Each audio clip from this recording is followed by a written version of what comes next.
تو جو شخص یہ دعا مانگے گا انشاءاللہ اسے مالی مشکلات سے، پریشانی سے نجات ملے گی۔ اسی طرح ہم دیکھتے ہیں کہ نبی صلی اللہ علیہ وسلم اپنے بستر پر جا کر جو دعائیں رات کو سونے سے پہلے پڑھتے،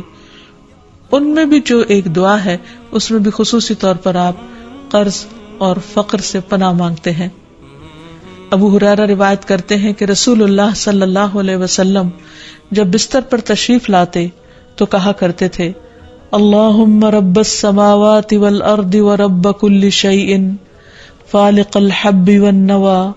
ومنزل التوراة والانجیل والقرآن اعوذ بک من شر ذی شر انت آخذ بناصیتہ انت الاول فلیس قبلک شیء وانت الآخر فلیس بعدک شیء وانت الظاہر فلیس فوقک شیء وانت الباطن فلیس دونک شیء اقض عنی الدین واغننی من الفقر۔ اس کا ترجمہ ہے، اے اللہ ساتوں آسمانوں اور زمین کے رب اور ہر چیز کے رب، دانے اور گٹلی کو چیرنے والے،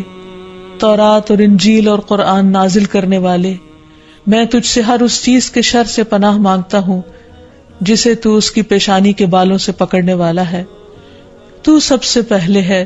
تجھ سے پہلے کچھ نہیں، تو ہی آخر ہے، تیرے بعد کچھ نہیں، تو سب سے اوپر ہے، تیرے اوپر کچھ نہیں، اور تو ہی باطن میں ہے، تجھ سے مخفی کچھ نہیں۔ اے اللہ میرا قرض ادا کر دے اور مجھے فقر سے بے نیاز کر دے۔ تو اس میں آپ دیکھیے کہ اللہ سبحانہ و تعالیٰ کی صفات کا ذکر ہوا ہے کہ اللہ سبحانہ و تعالیٰ ساتوں آسمانوں اور زمینوں کا مالک ہے، اور آپ دیکھیے کہ زمین کے ایک چھوٹے سے ٹکڑے میں بھی کتنی خیر و برکت ہوتی ہے، کتنی بھلائی ہوتی۔ کہا یہ کہ وہ پوری زمین کا مالک، اور صرف اس زمین کا نہیں، باقی زمینوں کا بھی مالک، تمام ستاروں سیاروں کا مالک، سارے آسمانوں اور جو کچھ ان کے اندر ہے ان سب کا مالک۔ اور پھر فالق الحب والنوى کہہ کے یہ بتایا گیا کہ اللہ تعالی زبردست قدرت کا مالک ہے،